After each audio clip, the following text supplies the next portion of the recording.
के भजन में लगा रहेगा भगवान उसी को मिलते हैं। अच्छा, मैं आपसे निवेदन करूं, पूज्य गुरुदेव भगवान एक कथा सुनाते हैं कि एक आदमी रहता था, महाराज खूब खाता था, लेकिन एक अच्छाई है। क्या? सरल बहुत है। अगर कोई गाली भी दे दे तो अच्छा भैया हम बहुत बढ़िया कह रहे हो, कहां से सीखी? इसी तरह महाराज हम बड़े ही शांत स्वभाव के हैं, किसी से कुछ नहीं बोलता, लेकिन हाँ एक कमी है, खाता बहुत है।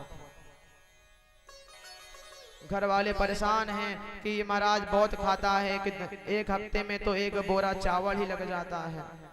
तो एक दिन माता पिता जब उनका शरीर पूर्ण हो गया तो घर में भैया भाभी थे, तो भैया भाभी अब कहाँ कितने दिन देने वाले। एक दिन गुस्सा आ गया और धक्के मार करके उनको घर से बाहर निकाल दिया, लेकिन शाम को फिर वापस आ गया। अच्छा, घर वाले कहते हैं अभी वापस क्यों आ गया? तो कहता है हमें निकाल करके पछता रहे हो आप, महफिल में आ गया हूं इस ख्याल से। भाभी बोली कोई पछता नहीं रहा है, अब चुपचाप चले जाओ, नहीं अभी तो झाड़ू उठेगी। अच्छा, अब महाराज वो जाए तो कहाँ जाए, रास्ते में विचार कर रहा था, तभी उनको एक संत मिल गए, खूब मोटे ताजे।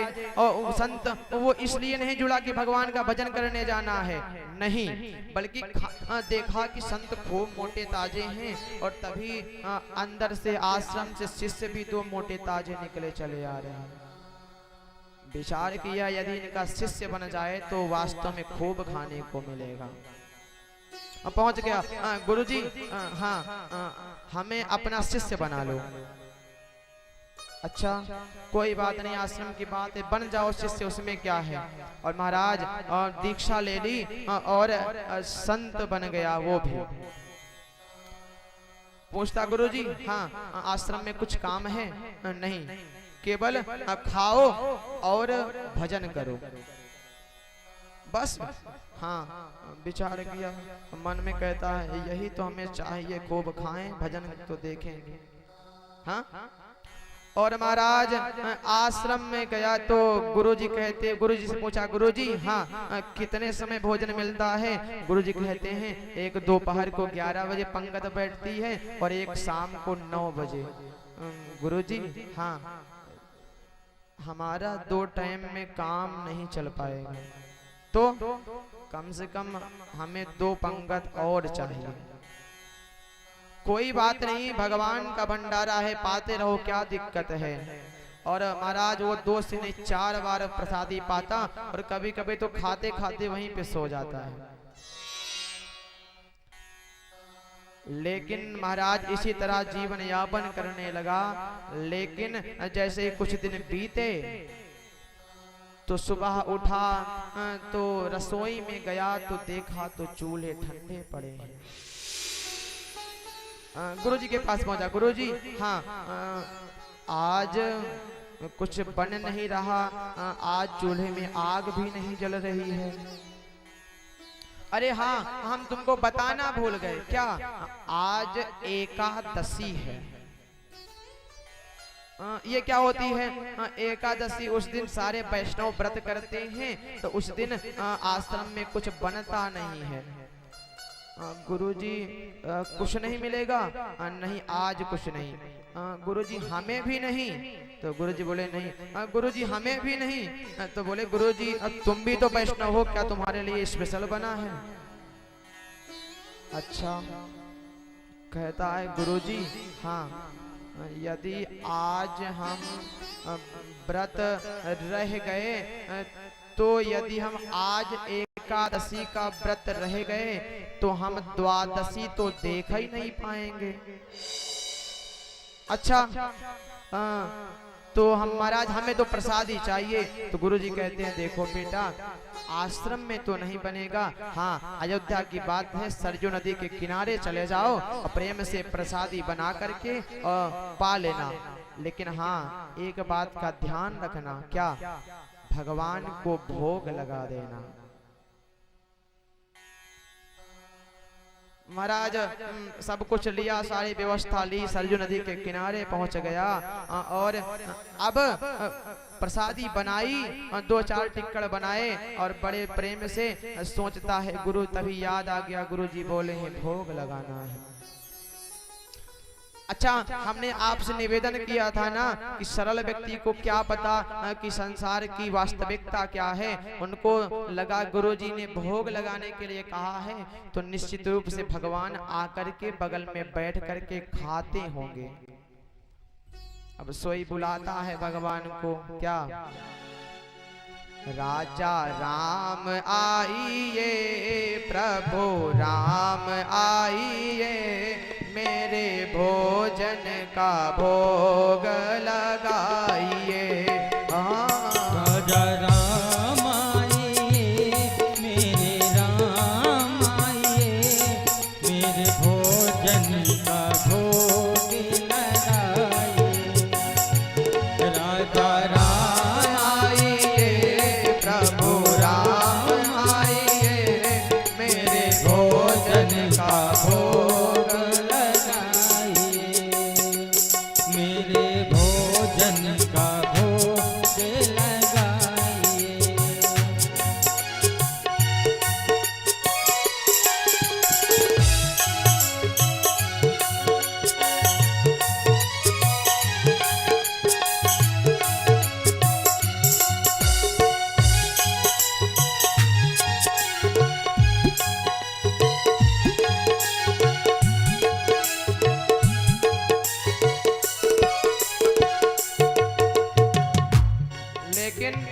भगवान नहीं आए।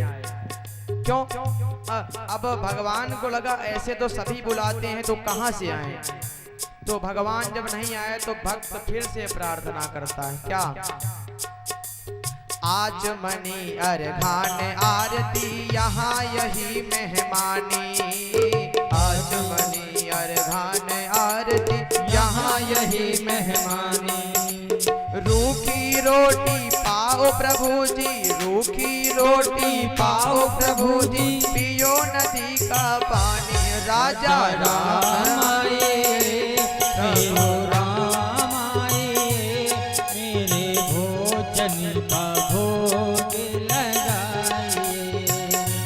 मेरे राम आए, प्रभु राम आए, मेरे भोजन का भोग लगाइए। हे हरि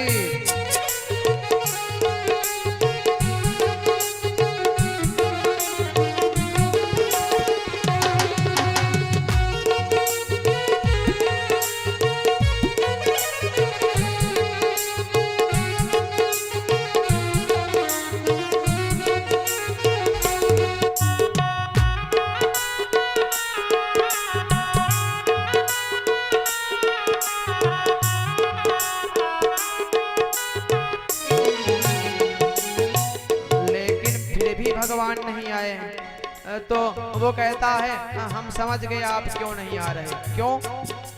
क्योंकि मंदिर में खूब चकाचक काजू बादाम का भोग लगता है, काजू बादाम से मिक्स बढ़िया रोज लपसी का भोग लगता है, हलवा का भोग लगता है, इसीलिए नहीं आ रहे। लेकिन हाँ एक बात ध्यान देना, क्या आज वहां पर भी कुछ नहीं है। क्यों? क्योंकि आज एकादशी है, इसलिए यदि सोच रहे हो मंदिर में जा रहे हैं तो भूल करोगे यदि तज दोगे भोजन रूखे सूखे।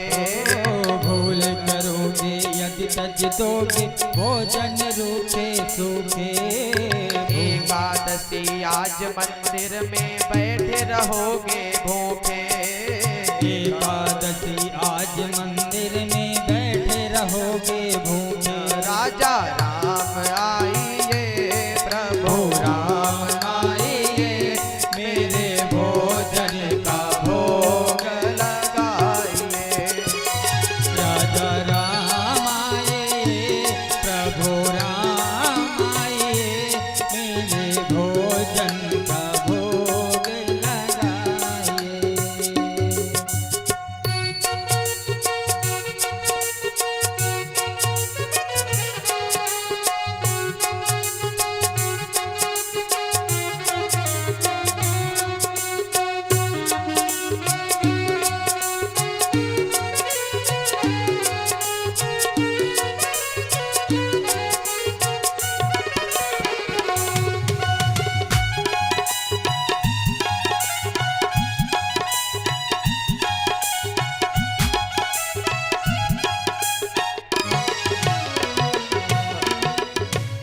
जैसे ही भक्त ने इतनी श्रद्धा से और इतनी सरलता से बुलाया तो भगवान प्रकट हो गए। लेकिन भगवान भी बड़े कौतुकी, क्या? सीता समारोह पितवाम भागम, अकेले नहीं आए बल्कि सीता मैया को भी साथ में ले आए हैं कि वाम भाग दिशि जान की, कि बाएं भुजा में सीता मैया भी आ गई। तो देखा तो उसने मन में विचार किया, गुरु जी ने तो एक ही भगवान को बताया था, यहाँ पर दो दो भगवान आ गए। अब महाराज उसने कहा चलो अब आ गए हैं तो भगाएंगे नहीं, कोई बात नहीं, पाओ। लेकिन बाद में एक दो रोटी बची तो उसने भी पा ली।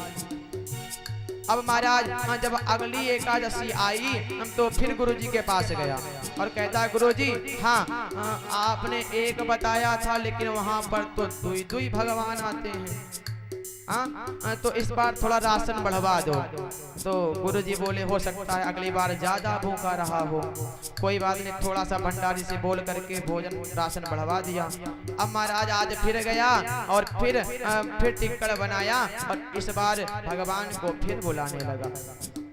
राजा राम आइए, सीता राम आइए, मेरे भोजन का भोग लगाइए।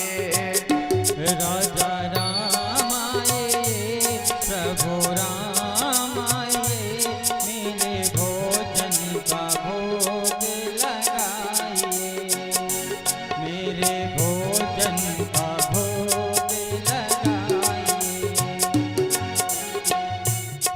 और महाराज जैसे ही पुकारा भगवान आज फिर प्रकट हो गए। लेकिन भगवान तो भक्त की प्रतीक्षा, भगवान तो भक्त से जो है देखते हैं कि कितने पानी में है। हाँ तो आज कहते हैं कि राम बाम दिशि जान की, लखन दाहिनी ओर। आज राम जी और सीता जी नहीं बल्कि लक्ष्मण जी भी साथ में आ गए। जैसे ही देखा कि लक्ष्मण जी तो कहते हैं आज लगता है हमारी एकादशी हो ही जाएगी। क्यों? लक्ष्मण जी को जैसे देखा इतना भयंकर शरीर, इतना कठोर वज्र जैसा शरीर, बोले कम से कम 30-35 रोटी तो खाते ही होंगे और हम बनाए हैं 10। अब कैसे? तो इस बार उस फिर आया आश्रम, फिर गुरुजी से बोला गुरुजी आप तो बताए एक भगवान, आप तो 3-3 आने लगे हैं। गुरुजी बोले अच्छा ठीक है, थोड़ा राशन और बढ़वा दिया। और इस बार फिर से बुलाता है, आता है, फिर टिक्कड़ बनाया और फिर इसको भगवान को उसी सरलता से बुलाता है। क्या? सीता राम आइए, लक्ष्मण साथ लाइए, मेरे भोजन का भोग लगाइए। सीता राम आए, सीता राम आए, मेरे भोजन का भोग लगाइए, मेरे भोजन का भोग लगाइए।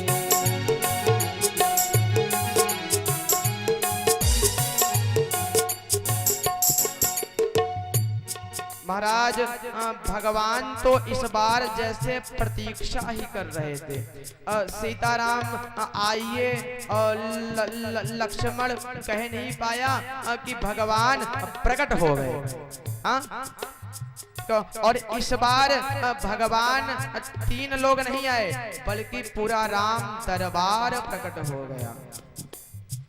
राम जी भी आए, बगल में सीता जी भी, थोड़ा किनारे लक्ष्मण जी भी, और चमर डोला रहे हैं कौन? भरत भैया और शत्रुघ्न जी, और हनुमान जी भी बगल में हाथ जोड़े खड़े हैं। अब इस बार वो भक्त हनुमान जी को देखा तो बोले ये क्या है इतने लोग? और लेकिन उस भक्त ने भी बड़ी चालाकी की थी। क्या? बोला ठीक है, इस बार हमने कुछ बनाया ही नहीं है, बनाया नहीं है तो बुलाया क्यों? बोले आप बार बार आते हो, हमारे लिए कुछ बचता नहीं है, तो इसलिए हम देख रहे थे कि इस बार कितने लोग आओगे। तो आए हो, चलो बढ़िया किए कि साथ में सेवक भी लाए हो। इस बार आप लोग बना करके हमें खिलाओगे, बना करके तुम्हें। हाँ ठीक है, लेकिन कौन बनाए? बोले लाए हो तो ये सब जो माता जी हैं, हनुमान जी हैं, ये सब बनाएंगे। लेकिन कहते हैं यदि भक्त की है इच्छा है तो भगवान और माता सीता सभी लोग मिल करके रसोई बना रहे हैं। बनाया, अब पाया, और इस बार फिर गया आश्रम। जब आश्रम गया तो फिर गुरुजी से वही बात।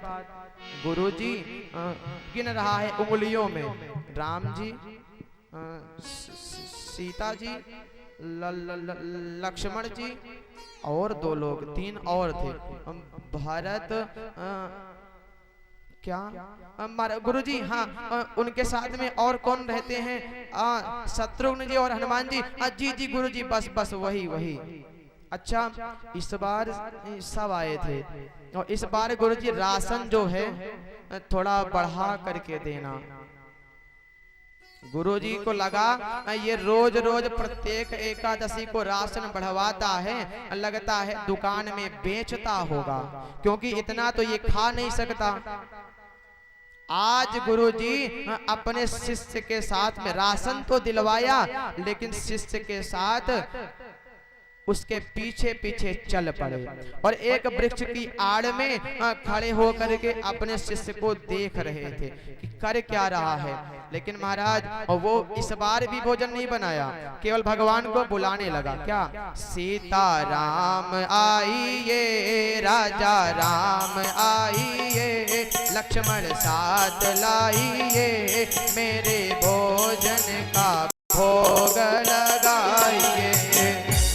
सीता राम आए, लक्ष्मण राम आए, मेरे भोजन का भोग लगाइए। जैसे ही भगवान प्रकट हुए तो फिर देखा तो भोजन नहीं बना। बोले इस बार क्यों नहीं बनाया? बोले इस बार हम बहुत थक गए हैं, तो हम सोच रहे हैं ये जो चमर डोल रही है अपने ऊपर थोड़ा डलवा लें, तो आप थोड़ा इस चौतरे पर बैठ जाइए और ये चमर हमारा भरत भैया, हाँ शत्रुघ्न भैया आपसे भी कह रहे हैं थोड़ा डोला दो। ठीक है। और महाराज जैसे ही चमर डोला रहे हैं, लेकिन रोटियां अपने आप बन रही हैं। और महाराज जैसे ही गुरुजी ने देखा रोटियां अपने आप बन रही हैं, हैरान हो गए। गुरुजी दौड़ करके आए, बोले कि यहाँ पर रोटियां अपने आप कैसे? बोले भगवान बैठे हैं, बना तो रहे हैं। बोले पागल है तू, पक्का कोई जादू टोना जानता है, रोटियां अपने आप कैसे बन रही हैं? वो जो शिष्य था ना, भगवान के चरणों में गिर पड़ा। बोले नाथ ये तो गलत बात है, आप हमें दिख रहे हो, गुरुजी को क्यों नहीं दिख रहे? गुरुजी हमें पागल समझ रहे होंगे। भगवान बोल पड़े आज, बोले भक्त हाँ, गुरुजी को इसलिए नहीं दिख रहे क्योंकि गुरुजी तुम्हारे जैसे सरल नहीं है। गुरुजी जानते हैं कि संसार में क्या है, स्त्री में पुरुष में सब में भेद जानते हैं, लेकिन तुम्हारे अंदर ऐसी कोई नहीं है, इसलिए हम केवल तुमको दिख रहे हैं। शिष्य आज रो रहा है। बोले प्रभु ये उनकी कृपा से ही आप मुझे मिले हो, इसलिए भगवान आप गुरुजी को दिख जाओ। जैसे उस भक्त ने प्रार्थना की, भगवान गुरुजी के सामने भी प्रकट हो गए। गुरुजी की आंखों में अश्रु हैं, चरणों में गिर पड़े शिष्य के। शिष्य बोला गुरुजी ये क्या कर रहे हो? बोले कि आज तक मैंने यही सुना है कि प्रत्येक शिष्य को गुरु की कृपा से भगवान मिलते हैं, लेकिन आज ये इतिहास में पहली बार होगा कि शिष्य की कृपा से गुरु को भगवान मिले। हाँ, तो यदि भगवान को पाना है तो सरल बनना पड़ेगा। और इसीलिए जलभरत जी महाराज किसी से कुछ नहीं बोलते हैं। और एक दिन